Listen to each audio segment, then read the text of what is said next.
Julio de 1941. En la ardiente y húmeda frontera norte del Perú, un sonido gutural, un estruendo mecánico nunca antes escuchado en la selva, comienza a desgarrar el sofocante silencio. Es el rugido de motores de combustión interna, el chirrido metálico de orugas de acero aplastando la maleza. No es el sonido de un tractor agrícola ni de un camión de carga. Es algo nuevo, algo temible. En las líneas peruanas, ocultos bajo redes de camuflaje y el denso follaje de los manglares, los monstruos de acero del Agrupamiento del Norte, comandado por el general I.O.G. Ureta, aguardan. El ejército del Perú está a punto de desatar un arma secreta que cambiará para siempre las reglas de la guerra en América del Sur. La situación en el frente de Zarumilla se había estancado en una sangrienta guerra de trincheras, un infierno verde que recordaba a los peores frentes de la Primera Guerra Mundial, pero combatida bajo un sol ecuatorial implacable. Durante semanas, la infantería peruana había intentado avanzar, solo para ser repelida una y otra vez por un sistema defensivo ecuatoriano formidablemente preparado. El enemigo, valiente y tenaz, había aprovechado el terreno a su favor, excavando una red laberíntica de trincheras, fortines de madera y nidos de ametralladoras expertamente camuflados entre la densa vegetación. Cada árbol podía ocultar un francotirador, cada recodo del río, una emboscada. La guerra de guerrillas, con sus ataques relámpago y sus dolorosas retiradas, estaba desangrando a las tropas peruanas, minando su moral con cada soldado caído en el barro, víctima de un enemigo invisible. El alto mando en Lima sentía la presión. La opinión pública exigía una victoria decisiva, pero en el terreno, la realidad era una picadora de carne. Los oficiales en el frente sabían que un asalto de infantería a gran escala, al estilo tradicional, sería un suicidio masivo. Costaría miles de vidas peruanas para ganar, quizás, unos pocos cientos de metros de jungla infestada de enemigos. Era un nudo gordiano táctico, un punto muerto que parecía no tener solución. Pero el general Ureta, un estratega visionario, tenía un as bajo la manga. Un as forjado en el mejor acero de Checoslovaquia.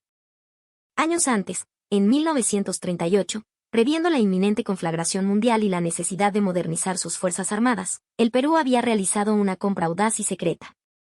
24 tanques ligeros de última generación, modelo LTP, siglas de Leki Tank Peruansky, o tanque ligero peruano.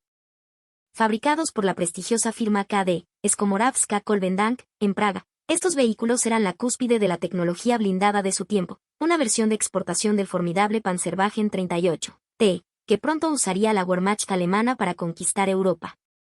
Su llegada al Callao se manejó con el más absoluto secreto. Fueron desembarcados de noche, transportados cubiertos con lonas y llevados a una base oculta donde se formó la primera compañía de carros de combate del Perú. Lejos de miradas curiosas, sus tripulaciones, la élite del ejército, se entrenaron sin descanso, aprendiendo a dominar a estas bestias de acero, memorizando cada palanca, cada tornillo, cada procedimiento de disparo. El LTP era una maravilla de la ingeniería. Su blindaje, de hasta 25 milímetros de acero remachado en el frente, era inmune a los fusiles y ametralladoras de la época. Su motor Praga TNHP de 125 caballos de fuerza le otorgaba una agilidad sorprendente, capaz de navegar por el difícil terreno de la selva y los manglares que había detenido a la infantería. Pero su verdadera carta de triunfo era su poder de fuego. Estaba armado con un cañón principal Koda A3 de 37 milímetros, un arma de alta velocidad capaz de disparar proyectiles de alto explosivo que podían pulverizar un nido de ametralladoras con un solo impacto.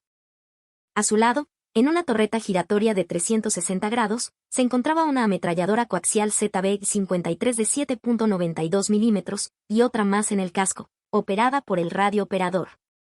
Juntas, estas armas podían escupir un torrente de fuego devastador. En 1941, en toda Sudamérica, no existía nada que se le pareciera. Era un arma de otro siglo, traída para resolver un conflicto que se estaba luchando con tácticas del pasado. En la carpa de mando del Agrupamiento del Norte, el aire estaba cargado de tensión. Sobre una mesa cubierta de mapas, el general Ureta expuso su plan revolucionario. Algunos oficiales veteranos, formados en la vieja escuela de la infantería y la caballería, mostraron su escepticismo. ¿Tanques en la selva? Era una locura. Se atascarían en el barro, serían emboscados, se convertirían en ataúdes de acero para sus tripulaciones. Pero Ureta fue inflexible. Señores, declaró con voz firme, golpeando el mapa con el dedo, la era de las cargas de bayoneta ha terminado. La guerra moderna es una guerra de máquinas. Estos tanques no serán un apoyo para la infantería. Serán la punta de lanza. Serán nuestro puño de acero, y con él, romperemos la espalda del enemigo en Zarumilla. La decisión estaba tomada. La compañía de carros de combate, hasta entonces una unidad experimental, sería el elemento decisivo en la inminente ofensiva. Al amanecer del 24 de julio de 1941, una neblina espesa se aferraba al suelo de la selva.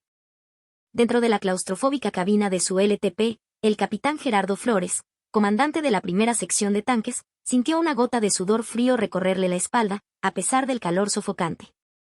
A su alrededor, el aire olía a metal, a aceite y al sudor nervioso de sus 4 tripulantes. A través del estrecho visor, apenas podía distinguir las siluetas de los otros tanques de su compañía, formados en una cuña de acero, esperando la orden. El plan era audaz: avanzar directamente a través del terreno considerado intransitable por el enemigo, flanquear sus defensas principales en la quebrada seca y sembrar el caos en su retaguardia. La infantería peruana esperaría la señal, el momento en que el puño de acero hubiera destrozado las líneas enemigas, para lanzar el asalto final. A las 6 horas, la voz del operador de radio crepitó en los auriculares de Flores: todas las unidades, código, Victoria. Adelante, adelante, adelante. Flores dio la orden. Conductor, avance. Artillero, atento a blancos de oportunidad. Ametrallador, fuego de supresión a discreción.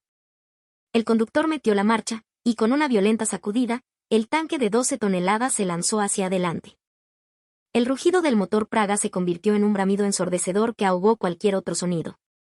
A su lado, otros 11 tanques cobraron vida, sus orugas de acero triturando la vegetación, derribando árboles pequeños como si fueran fósforos. El avance de la compañía de tanques era un terremoto mecanizado, una avalancha de hierro y fuego que surgía de la niebla como una aparición del infierno. Los soldados ecuatorianos en sus trincheras escucharon primero el estruendo. No era el fuego de artillería al que estaban acostumbrados. Era un temblor en la tierra, un rugido grave y constante que se acercaba. De repente, a través de la bruma, vieron las monstruosas siluetas. Formas angulosas de acero gris, con largos cañones que parecían mirarlos directamente. El pánico inicial fue seguido por una disciplina valerosa. Los oficiales gritaron órdenes. ¡Abran fuego! ¡Apunten a las orugas! Cientos de fusiles Mauser y ametralladoras ligeras abrieron fuego al unísono. Dentro del tanque de Flores, el mundo se convirtió en un infierno de ruido. El repiqueteo de las balas contra el blindaje sonaba como granizo metálico golpeando un techo de calamina, un sonido ensordecedor pero extrañamente reconfortante. Eran inofensivos. La moral de la tripulación se disparó. Estaban dentro de una fortaleza móvil. «Sigan avanzando», gritó Flores por el intercomunicador. «No pueden hacernos nada». Un nido de ametralladoras ecuatoriano, bien oculto en un búnker de sacos terreros, abrió fuego con una ráfaga precisa. Las balas trazadoras rebotaron inofensivamente en la placa frontal del LTP de Flores. «Blanco localizado», gritó el artillero. «Búnker a las 11 en punto, 100 metros. Cañón». «Alto explosivo», ordenó Flores. «Fuego». El interior del tanque se llenó con el estruendo seco y violento del cañón Koda de 37 milímetros. Por una fracción de segundo, el olor a cordita quemada inundó el compartimento. A través del periscopio, Flores vio el resultado. El proyectil de alto explosivo impactó directamente en el fortín. La explosión fue brutal. Sacos de arena, troncos de madera y cuerpos humanos volaron por los aires en una nube de tierra y humo negro. El nido de ametralladoras que había detenido a la infantería peruana durante días había sido aniquilado en menos de 5 segundos. El avance continuó, implacable. Los tanques peruanos se movían como una falange de acero. Anel Tipi arrolló una trinchera, sus orugas aplastando las defensas y a sus ocupantes. Otro giró su torreta y barrió una línea de fusileros con su ametralladora coaxial ZB-53. El sonido de las 2 ametralladoras del tanque, una en la torreta y otra en el casco, se unió al del cañón, creando una sinfonía de destrucción. Era una carnicería industrial, mecanizada. Los soldados ecuatorianos, armados solo con coraje, fusiles y algunas granadas de mano, no tenían ninguna posibilidad. Sus balas rebotaban, sus granadas apenas arañaban la pintura de los tanques. Se enfrentaban a un salto tecnológico abismal.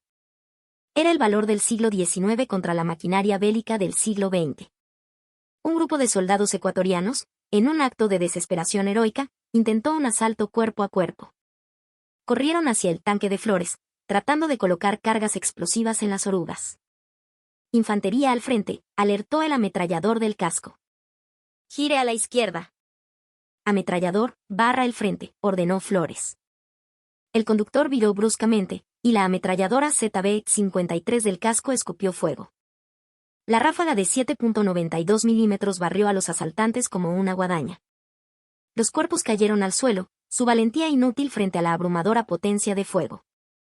Flores no sintió euforia, solo una fría determinación profesional. Estaban allí para romper la línea, para salvar vidas peruanas, y cada enemigo neutralizado era un paso más hacia ese objetivo. En menos de 30 minutos, lo que había sido un frente estancado durante semanas se convirtió en una brecha abierta. Las defensas de la Quebrada Seca, consideradas inexpugnables, se desmoronaron. Los tanques peruanos emergieron en la retaguardia enemiga, sembrando el pánico y el colapso. La señal fue enviada. La infantería peruana, que había observado con asombro el avance de sus monstruos de acero, se lanzó al ataque. Pero esta vez, no encontraron una resistencia organizada, sino un enemigo desmoralizado y en plena retirada. La batalla de Zarumilla se había ganado. El camino hacia el interior de la provincia de El Oro, hacia objetivos estratégicos como Huaquillas, Chacras y, finalmente, Puerto Bolívar, estaba abierto.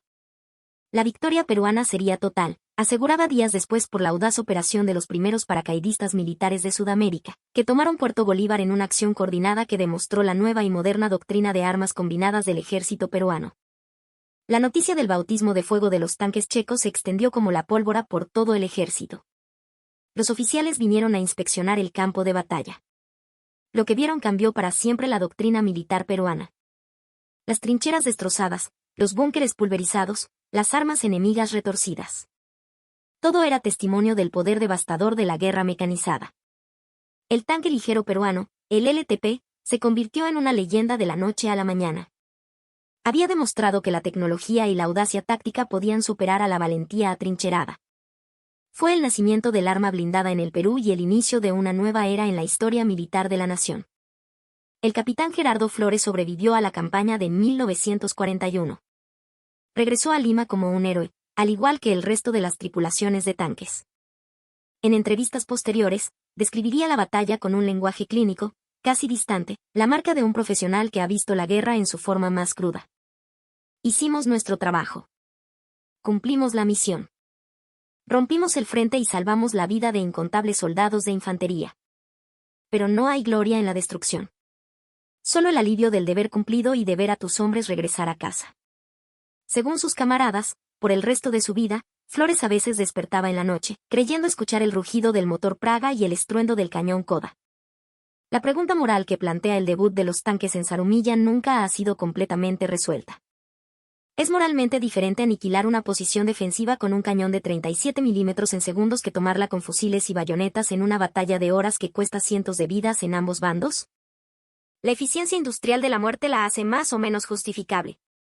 Los estrategas peruanos argumentaron que era una necesidad militar.